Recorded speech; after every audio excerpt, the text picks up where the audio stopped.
The Book of Change stated, "Families who perform kind deeds will accumulate fortune which can outlast many generations." Therefore, in order to change a bad life into a good life, we not only have to reform our faults, but also have to practice all forms of kindness and build upon our virtue. Only in this way can we rid ourselves of the karma created in the past. Once our kind practices accumulate, our bad life will naturally turn into a good life. Thus, the practice of changing destiny can be proven. So says a proverb, a sense of pity is present in everybody's heart. Zicheng Yang from Zhejiang province is another example. Zicheng worked as a member of the clerical staff of the county courthouse. He was a kind, humane and law-abiding man. Once, the county magistrate punished a criminal by beating him until he fell, and his blood spilled out onto the ground. Beat him! I've been wrong, Your Honor. I've been wrong. Beat him again! Please, I've been wrong, Your Honor. I didn't do it. Beat! I've been wrong, Your Honor. You cunning fellow! Very daring! Beat him! I've been wrong, Your Honor. I didn't do it. Beat him again! Beat him again!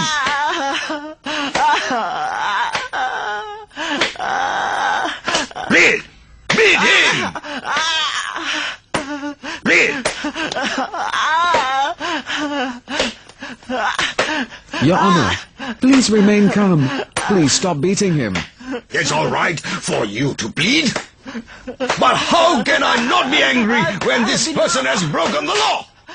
Your Honor, when even those in government positions of prestige and power are corrupted and do not follow the righteous path, how can one expect the common people to abide by the laws?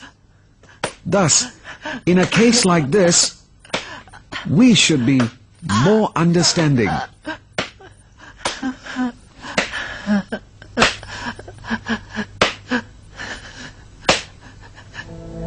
Although Zicheng came from a very poor family, he never took any bribes.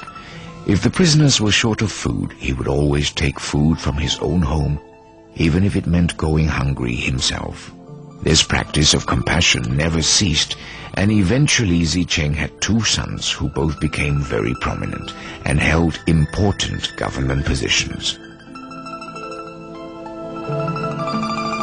Even the descendants of the Yang family remained prominent for a long time as well. So says a proverb, loving all living things is a virtue of heaven. Here is another true story that happened during the Ming Dynasty. Once an organization of bandits appeared in Fujian province. The emperor appointed General Xie to lead the imperial army to pacify them. General Xie wanted to make sure that the innocent people were not accidentally killed in the hunt for bandits. So he managed to obtain a list of those who belonged to the organization and commanded that a white flag be given secretly to those who did not belong to the bandits. They were told to place the flag on their door when the imperial army came to town, and the soldiers were ordered not to harm the innocent. With this one thought of kindness, General Xie saved nearly 10,000 people from being killed. Later, his son placed first on the imperial exams, and he later became the Prime Minister. His grandson also placed highly on the exams. His whole family thus attained high positions and great wealth. Another legend happened to the Lin family from Putian County in Fujian province.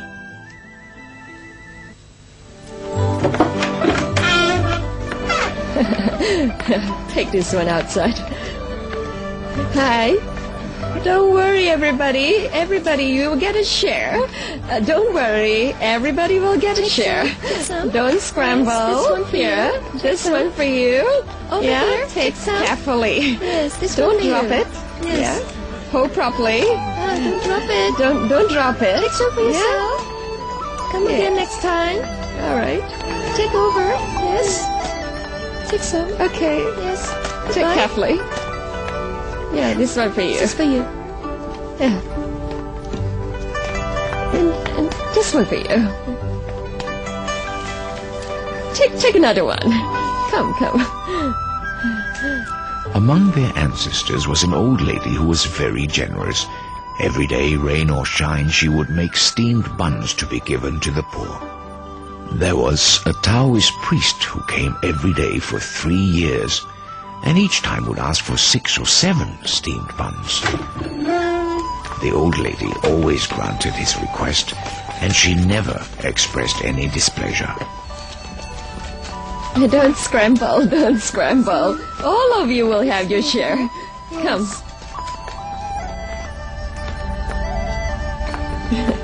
Madam Lin? You are... I have eaten your steamed buns for 3 years. Perhaps I can show my gratitude this way.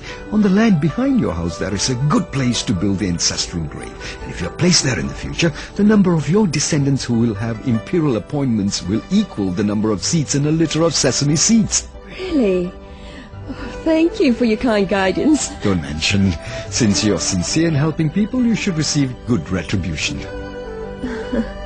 That's a blessing. When the old lady passed away, the Lin family followed the Taoist's suggestion and buried her at the designated place. The first generation after that, 9 men received imperial appointments. From here we can see that one's charitable deeds and accumulated merits will really benefit one's descendants.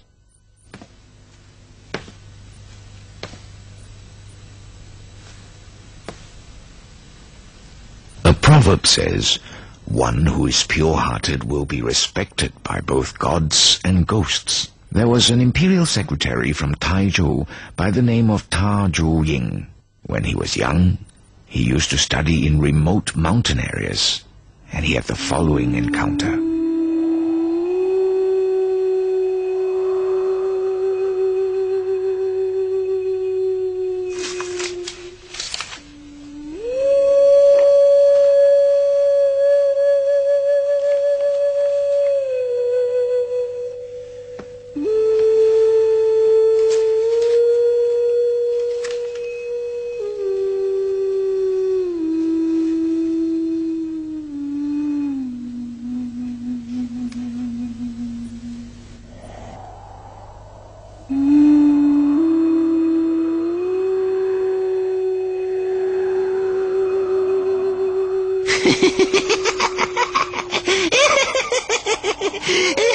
Here's your opportunity. There's a village woman whose husband left home a long time ago and has not returned. Her in-laws think that their son is dead and are forcing her to remarry. But she is defying their order because she wants to preserve her chastity. That's right. Tomorrow night she's going to commit suicide by hanging herself here. And will replace me so that I can be reborn again. Congratulations! Tonight let me celebrate with you first.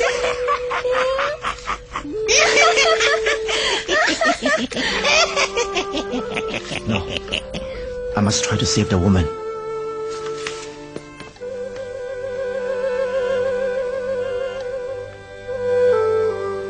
In order to save the woman, Mr. Ying immediately set out to sell his parcel of land on the following day. He obtained 4 liangs of silver and made up a letter from the daughter-in-law's husband and sent it to her home along with the silver.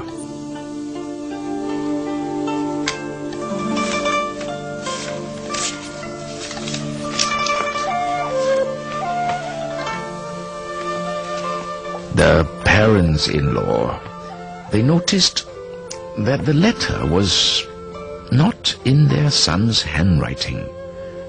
But upon examining the silver, they found that the silver was indeed genuine. And as such, they did not insist on forcing their daughter-in-law to remarry. Therefore, the daughter-in-law did not commit suicide, and her husband returned home eventually, and it was a happy union. Well done. Mr. Ying not only saved the woman, but also her marriage. It's really a good deal. Later, Mr. Ying heard the ghosts speaking to each other again. Originally, I was able to leave this place for rebirth, but my chance got messed up by Mr. Ying. Why don't you inflict some harm on him? No, I can't. His goodness and virtue has been recognized by the Supreme God, and he's going to receive a prominent position in the future. How can I harm him? After hearing this, Mr. Ying became even more diligent in practicing kindness and accumulating merit. Whenever there was a famine, he would use his own money to buy food for the poor and the needy, and he was always eager to help those in emergencies. When things did not go his way, he always reflected within himself rather than complain of the outside world.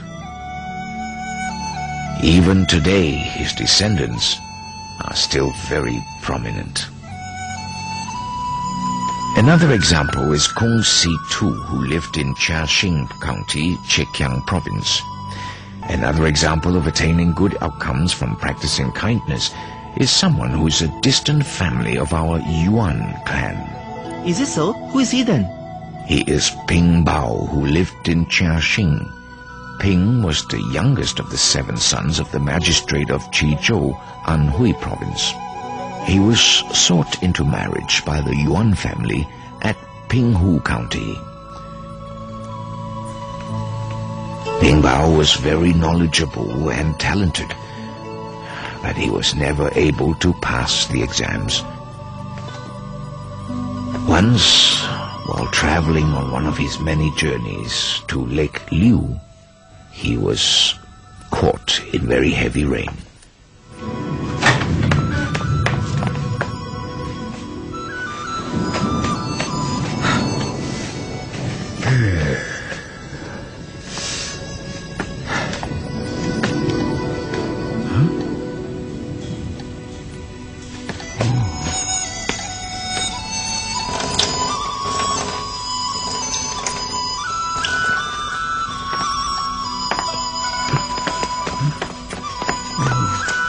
Here you are, Master.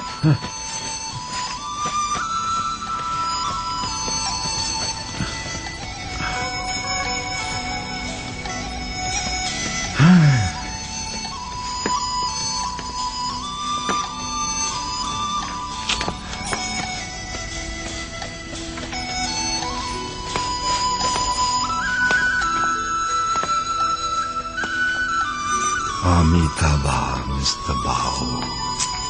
Abbot, I don't have the heart to allow the statue of Guanyin Bodhisattva to be defaced by the rain and dust. Could you use these 10 liangs of silver to have the temple repaired? Oh, I'm sorry. Repairing the temple involves a big project, and your silver is insufficient for this purpose, so I'm afraid that it is very difficult to fulfill your wish. Master, don't give any more. This is a whole family belongings. As long as the statue of Guanyin Bodhisattva remains undamaged, I don't care if I have to go without clothes. Abbot, please take my humble offering. Amitabha, to give up money and clothing isn't a difficult deed to accomplish, but your deep sincerity is truly rare and precious to encounter. Amitabha. Please don't mention it. I have to make a move now. Thank you.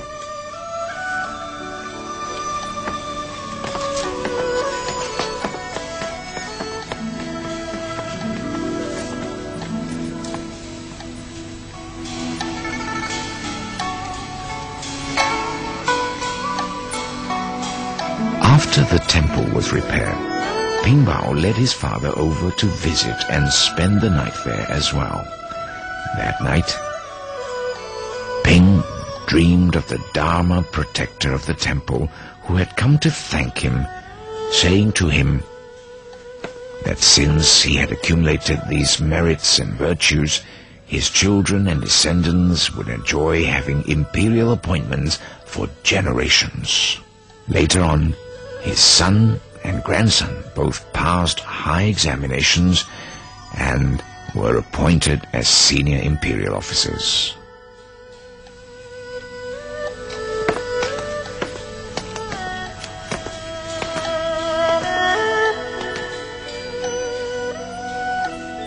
TNT.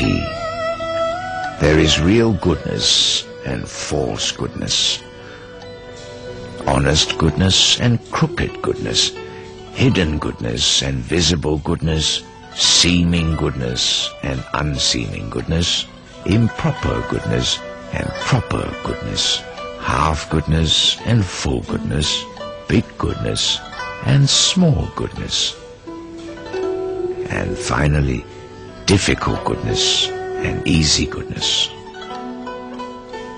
These different types of goodness each have their own reason, which should be carefully learned and understood. If we practice kind deeds, but do not learn the way to differentiate between right and wrong, we may end up doing harm instead of good. Now, I will explain the different types of goodness one by one. Once upon a time, in the Yuan dynasty, a group of scholars went to pay homage to eminent monk master Zhong Feng, who was advisor to the emperor on Tianmu mountain.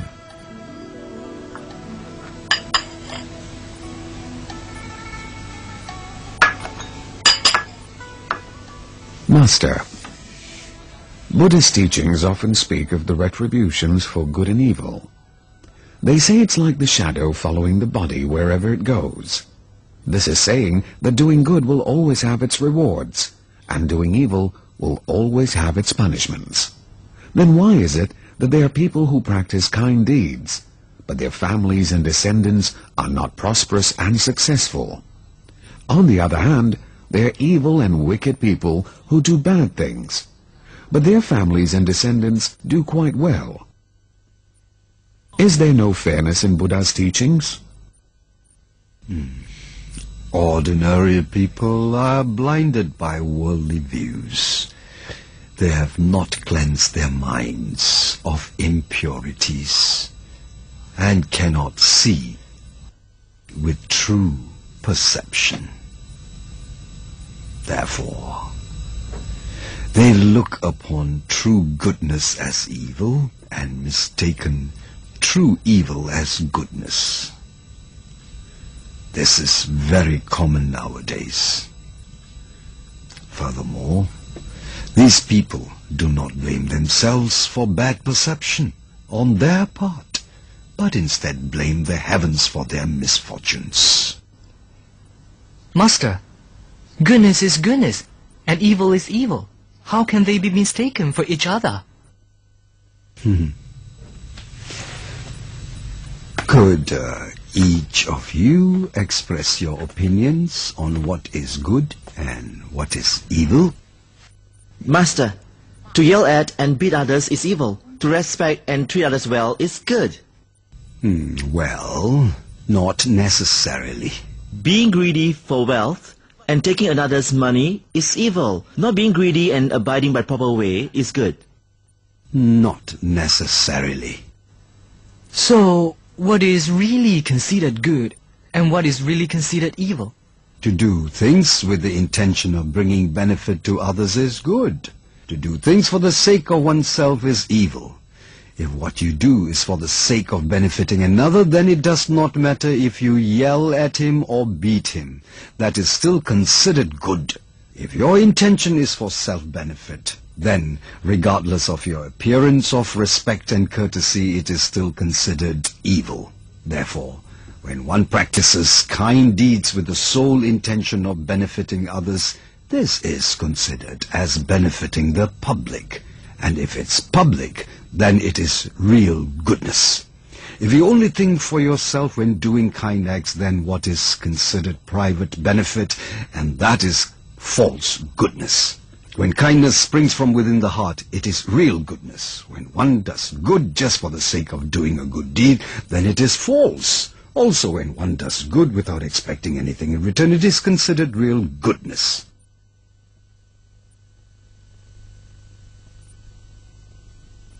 When one practices kind deeds for some other purpose than to benefit others, it is false. These differences should all be scrutinized by those who wish to practice true kindness. What is honest goodness and crooked goodness? People nowadays often look upon a conservative and nice person as a good and kind person. However, the ancient sages and saints have shown that they prefer those who are courageous and hold high goals for themselves. Those who appear to be conservative and careful in their everyday actions may be liked by all people, but because of their weak personality, they easily go along with everything, and they are unable to think for themselves.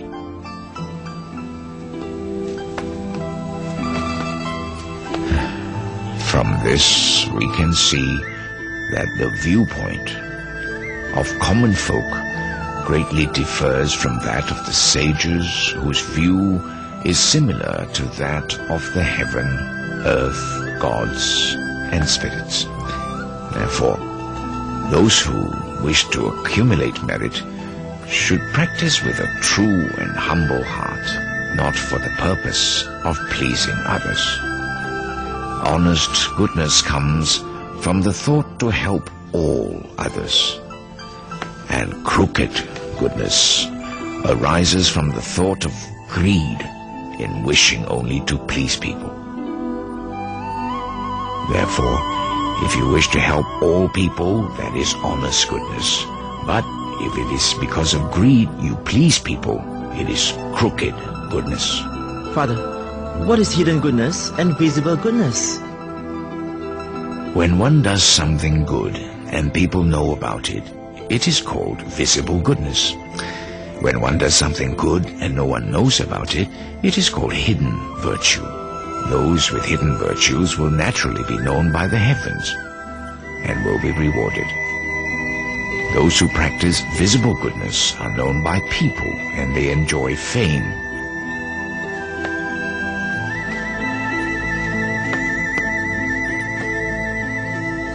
Fame itself is a fortune, but fame is not favored by heaven and earth. For heaven and earth do not like those who seek fame. We can see that those who have great fame, but lack the virtues supporting it, they will eventually encounter some kind of unthinkable adversity. A person who truly has not done any wrong, but continues to be falsely accused by others, will have descendants who will suddenly become very prosperous and very, very successful.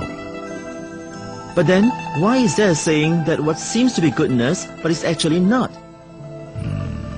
In the spring-autumn period, there was a country named Lu. Because there were other countries which took their citizens as slaves, the country of Lu made a law which rewarded those who paid the ransom to regain the freedom of their fellow citizens. At that time, Confucius had a student named Zigong who did not accept the reward, although he paid for the ransom to free his people. But when Confucius heard this, he scolded Zigong, saying, "You have acted wrongly in this matter. When saints and sages undertake anything, they strive to improve the social behavior, teaching people to be good and decent. One should not do something just because one feels like it in order to gain vanity fame." On hearing this, Zigong became puzzled and looked at Confucius with a frown. Confucius then explained to him, saying, "In the country of Lu, the poor outnumber the wealthy. By refusing the reward, you lead others to think that accepting the reward money is being greedy. Thus, all the poor people who do not wish to appear greedy will hesitate to pay ransom in the future. Only very rich people will have a chance to practice this deed. If this happens, no one will pay ransom to free our people again." Another student of Confucius, Zilu, once saw a man drowning in the river, and he went forth to rescue him. Later, the man thanked him by giving him a cow as a token of gratitude. Zilu accepted his gift.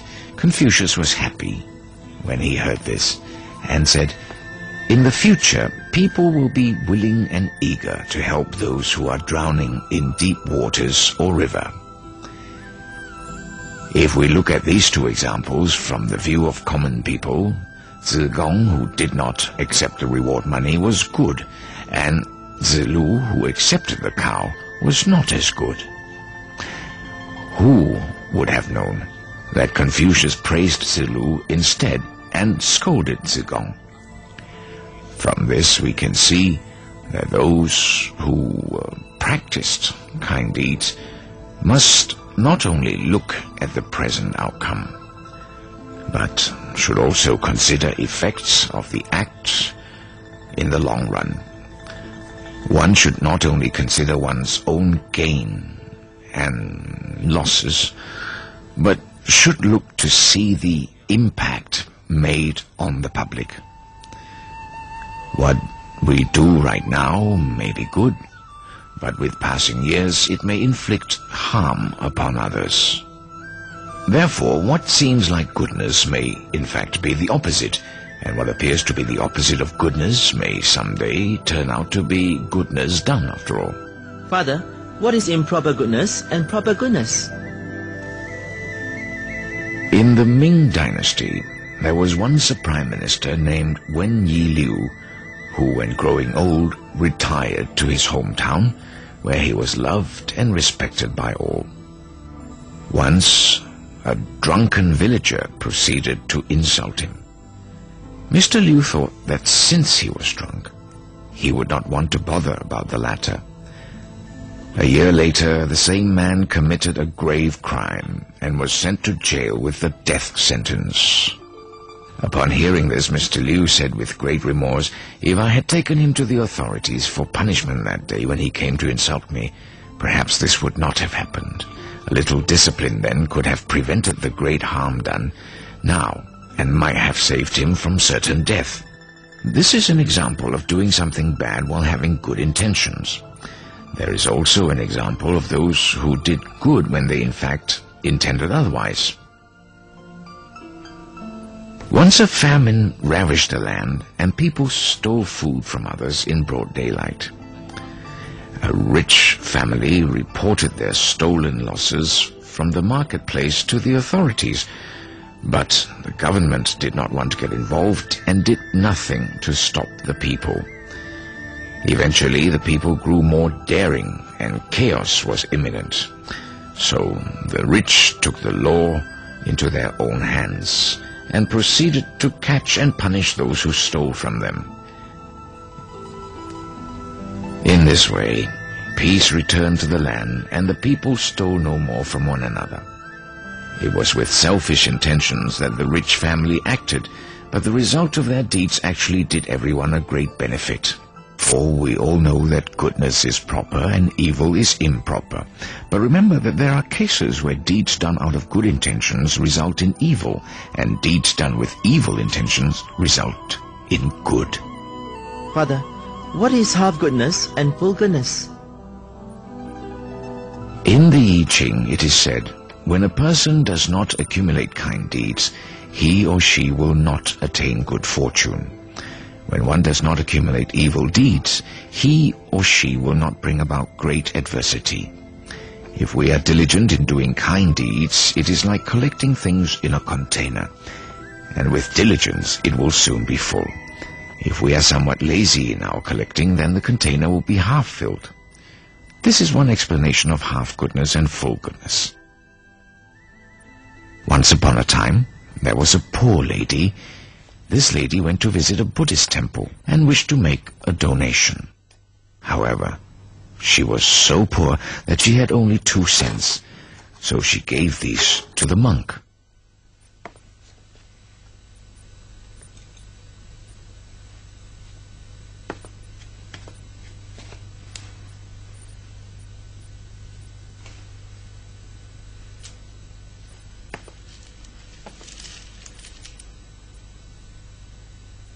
To her surprise, the temple's abbot himself came forth to help her repent for past offenses and dedicate her merits in front of the Buddha.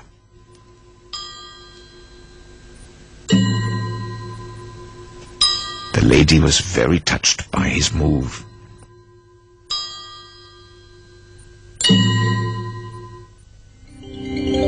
Later on, the same lady was chosen to enter the imperial palace, and she became a concubine to the emperor. Clad in her riches, the lady once again went to the temple to donate, this time bringing thousands of silver pieces to give. To her dismay, the abbot only sent his disciple to help her dedicate her merits. The lady did not understand, and so she questioned the abbot. Master, in the past, I only gave 2 cents in donation, and you helped me repent. Today, I donate in great sum, and you will not help me perform my dedication. Amitabha, the money you gave in the past was scant. It came from a true and sincere heart, and it was necessary for me to repay your sincerity by personally performing your dedications. Today, although your donation is much more, the heart of giving is not quite as true and sincere as before. Thus, it is enough that my disciple performs your dedications for you.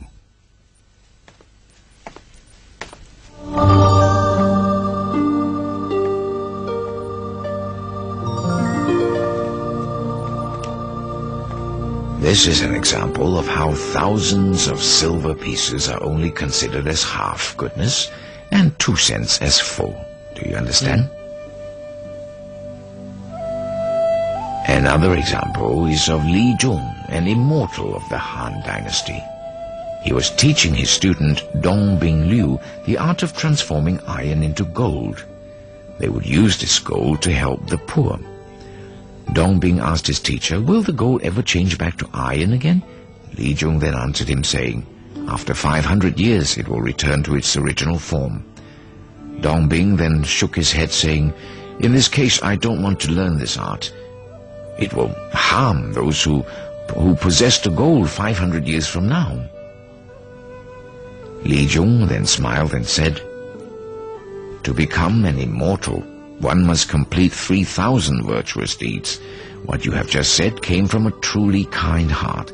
Your 3,000 deeds are fulfilled."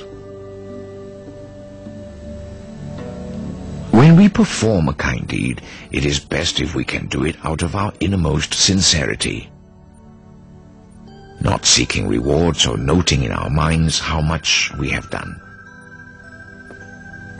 If we practice thus, then all our good deeds will reach fulfillment and success. If instead we always think of the deeds we have performed, looking for a reward of some kind, then no matter how diligently we practice in an entire lifetime, the deeds will still be considered half goodness.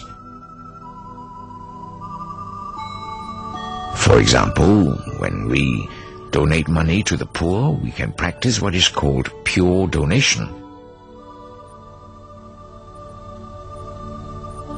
In this type of giving, we do not linger on the thought of I, who is giving, or dwell on the importance of the object I am giving away, or think of who the receiver is. We are simply giving, and it is out of true sincerity and respect. When we give with pure donation, then 1 dew of rice can bring boundless fortune, and the merit from giving 1 cent can wipe away the transgressions of 1,000 eons.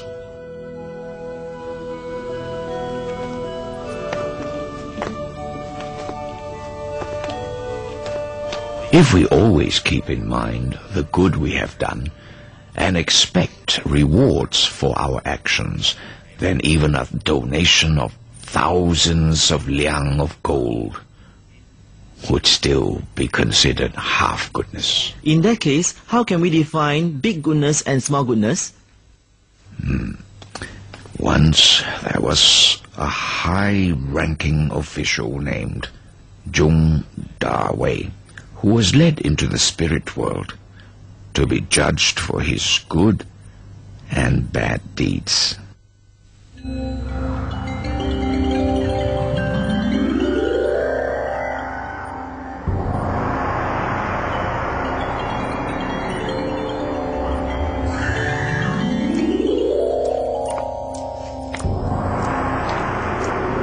Don't be alarmed. I have summoned you to the spirit world to let you know about your past good deeds. Can the judge bring out his records of good and evil deeds? Yes, Your Majesty.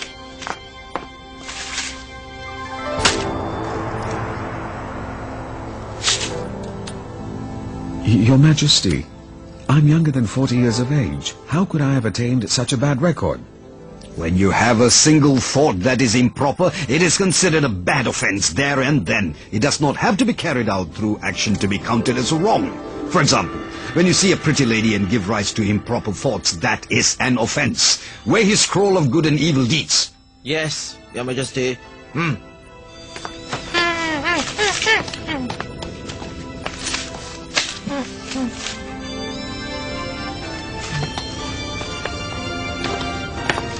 Your Majesty, his scroll of good deeds is heavier than that of his evil deeds. Surprise that my scroll of good deeds is heavier than that of my evil deeds.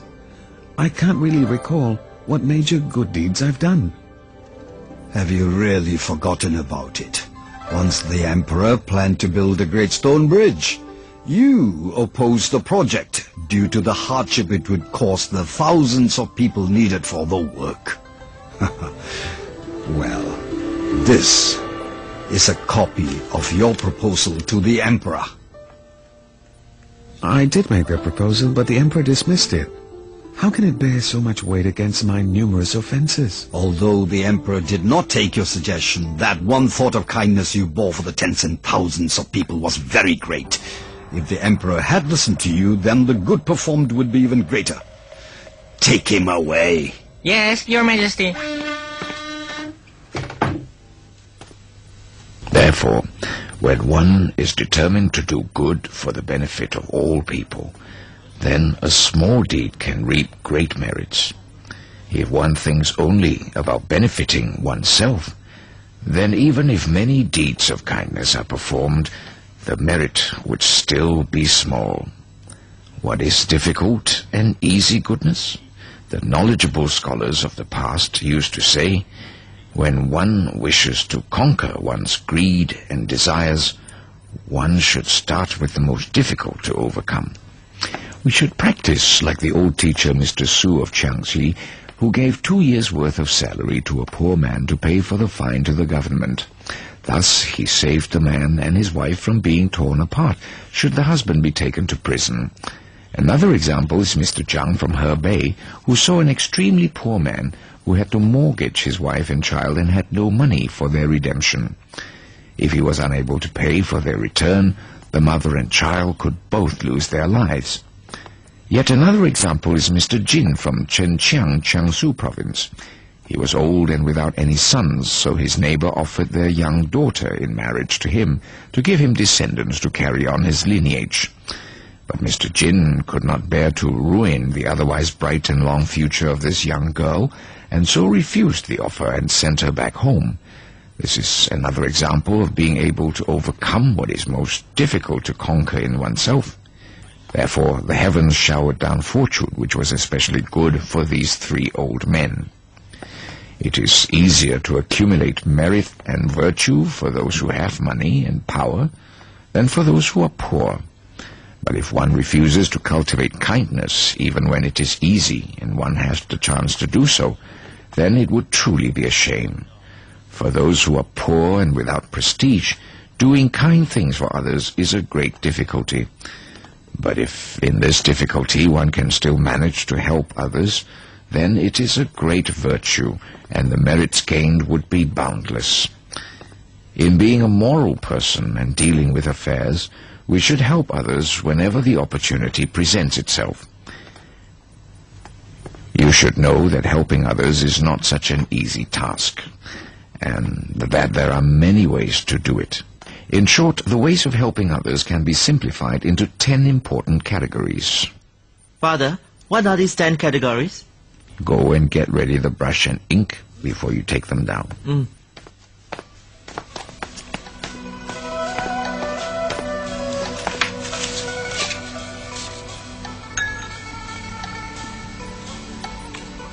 Well, I'm ready, Father. All right. The first is supporting the practice of kindness. When we see the people trying to do a little kindness, we should assist them in their deeds and help their kindness grow. When we see others who wish to do good but cannot accomplish it on their own, we should lend a hand and help them succeed. This is the way we can cultivate supporting the practice of kindness. The second category is harboring love and respect. We should harbor respect towards those who are more knowledgeable, older, or of higher status than we are. For those who are younger, less fortunate, or of lower status, we should harbor a mind of loving care. The third category is helping others succeed. When we see a person who is considering whether or not to do a good deed, we should persuade him to put all his efforts into doing it. When others meet with difficulties in practicing kindness, we should help think of ways to overcome the difficulty and guide them to success. We must not be jealous at the accomplishments of others, nor try to sabotage their good acts. The fourth category is persuading others to practice kindness. When we meet a person who is doing evil, we should tell him that doing evil will only result in great suffering and painful retribution, and that he must avoid doing evil at all costs. We should tell people who refuse to practice kindness or are only willing to practice a little kindness that doing kind deeds will definitely have its rewards, and that kindness not only has to be cultivated, but must be cultivated constantly and on a large scale. The fifth category is helping those in desperate need. Most people tend to give when there is no need to give, and refuse to give when there is really a need. When we meet people who are in great difficulties, emergencies, or dangers, we should lend them a hand and help in whatever way we can to bring them out of their difficult times. The merits accrued from helping others in times of desperate needs are boundless indeed. However, one should not become proud and conceited for doing such deeds. The sixth category is developing public projects for the greater benefit of the people. Projects which will bring great benefit to the public usually have to be performed by those with great influence and power. If a person has this capacity, such as rebuilding the water system or assisting a disaster area, then he ought to do it for the benefit of the general public. The seventh category is giving through donation. People of this world love, seek, and even die for money. Who is actually willing to help others by giving their own money away? When we recognize the difficulty involved in donation, we can come to appreciate the rarity of the man who is willing to give for the purpose of helping others in need. He is an even greater man in the eyes of the poor. The eighth category is protecting the proper teachings. This is referring to the teachings of different religions. We must be able to differentiate between proper religions and deviant religions. Teachings with proper wisdom and views, such as that of Buddhism, which promotes kindness and goodness in society, should be supported. If one happens to see others in the act of destroying such proper teachings, one must put forth a complete effort to protect and uphold these teachings. The 9th category is respecting our elders. Anyone who is deeply learned, knowledgeable, has high prestige, or is older than us is considered to be an elder and should be highly regarded and respected.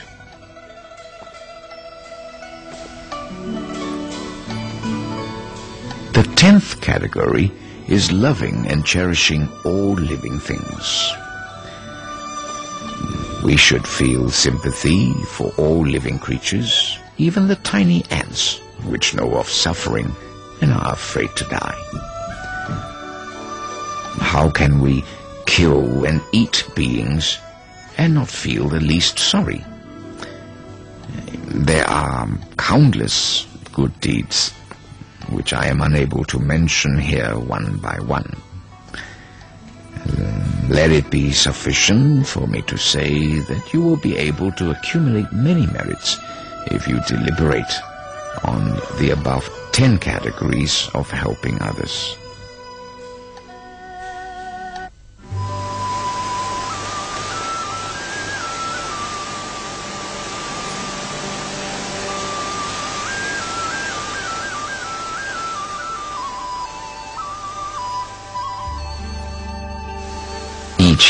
It was stated, the law of heaven takes from those who are arrogant and benefits those who are humble.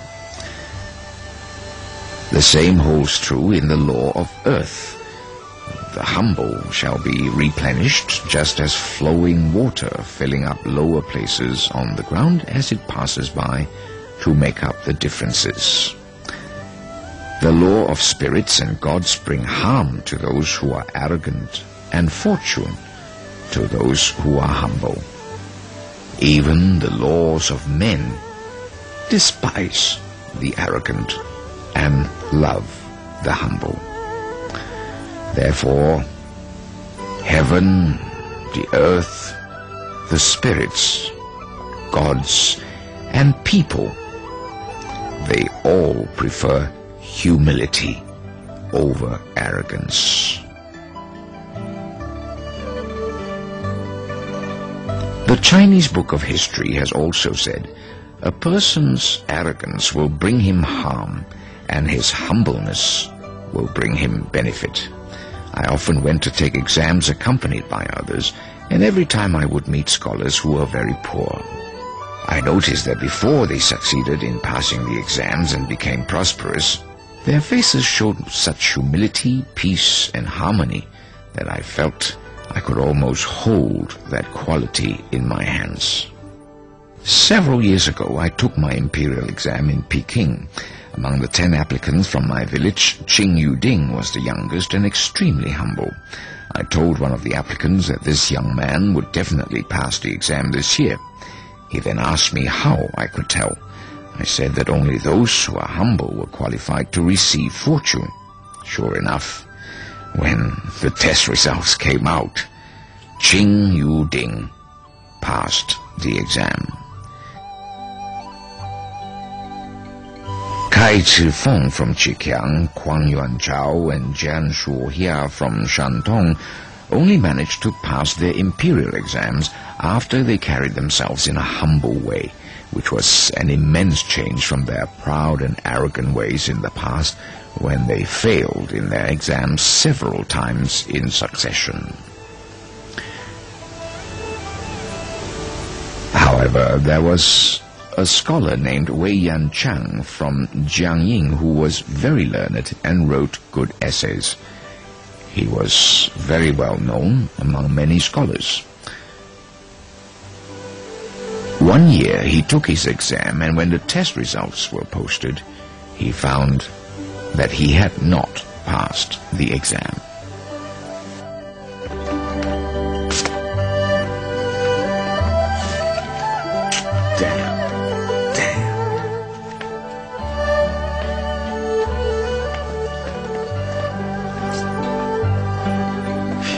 Hey, you!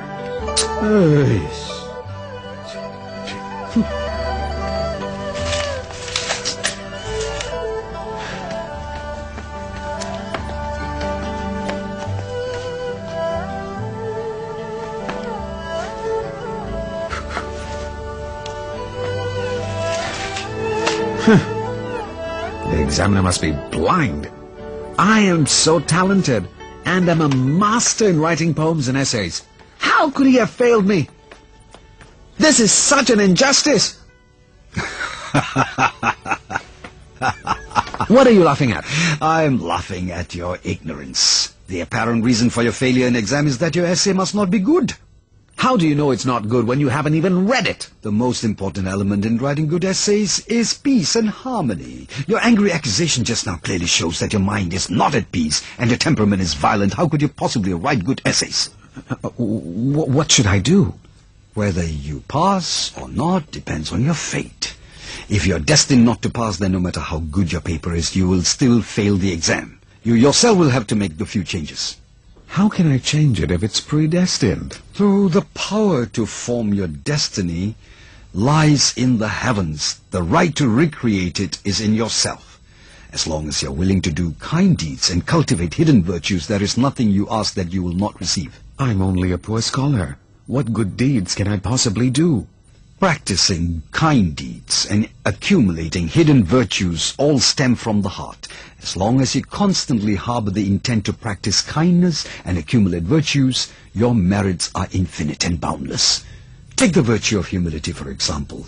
It does not cost anything. Why can't you be humble and reflect on your own essay instead of blaming the examiner for being unfair? Wei Yan Chang listened to the Taoist monk and from then on suppressed his arrogant ways. He became very mindful of his own actions and tried not to make mistakes.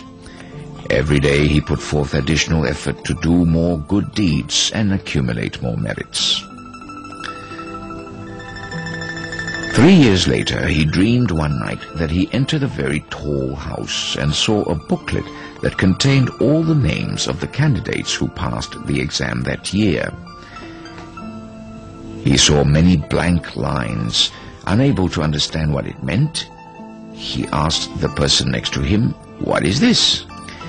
The person replied, "This is the booklet that contains all the names of the candidates who passed the exam this year." Wei Yan asked, "Why does it have so many blank lines?" The person answered, "The spirits of the underworld check on the candidates every 3 years.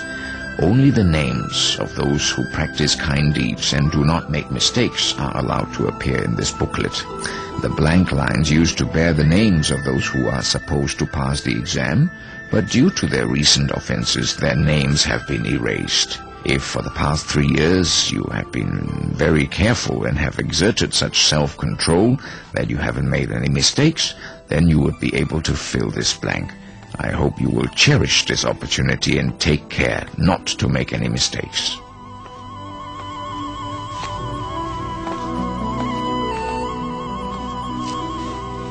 Sure enough, Wei Yan passed the exam that year and placed 105.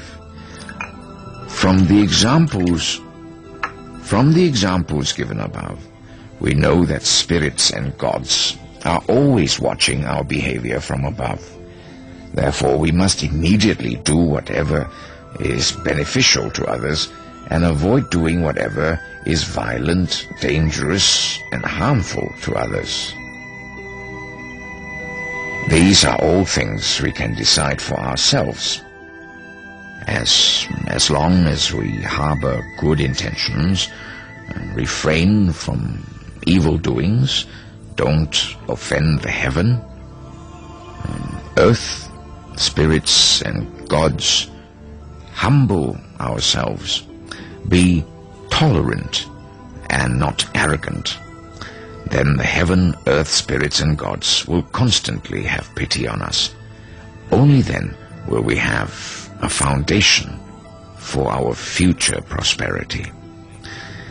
Those who are full of conceit are definitely not destined to be great men. Even if they prosper, they will not be able to enjoy their fortune for long.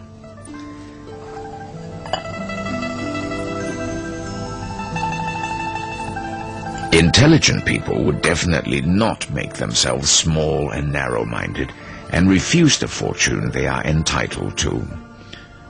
Besides, those who are humble always increase their opportunities to learn. If a person is not humble, who would want to teach him? Also, humble people are always willing to learn the strengths of others. When others perform good deeds, the humble person will learn and follow their examples. In this way, the kind deeds humble people accomplish are boundless. For those who wish to cultivate and improve upon their virtues, they especially cannot do without the virtue of humility. The ancients had an old saying, "Those who have their hearts set on attaining success and fame will surely attain success and fame. Those who have their hearts set on attaining wealth and position will surely attain wealth and position." A person who has great and far-reaching goals is like a tree having roots.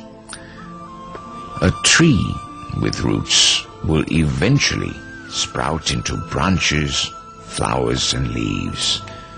A person who has set down great and far-reaching goals must humble himself in every thought and try to relieve another's burden, even if the occurrence is as insignificant as a speck of dust. If you can reach this level of humility, you will naturally touch the hearts of heaven and earth. Furthermore, we are the creators of our own prosperity. If we truly want to create it, we certainly will succeed. Look at the candidates who sought for fame and wealth. In the beginning, they did not harbor a sincere heart. It was only a passing notion. When they fancied it, they sought it. When their interest dropped, they stopped. Mencius once told Emperor Xuanqi, "Your Highness has a love for music, but your love for music is only a personal pleasure. If you can expand from the heart which seeks after personal happiness to that of sharing happiness with all your subjects, and make them just as happy as you are, then surely the nation is bound to prosper." I think it is the same for those who are seeking to pass the imperial exams. If a person can expand upon the heart which seeks to pass the exams to that of diligently doing kind deeds and accumulating merits, putting forth his best efforts to improve his character, then both destiny and prosperity are his to create. Tianchi, do you understand now? Yes, I do, Father.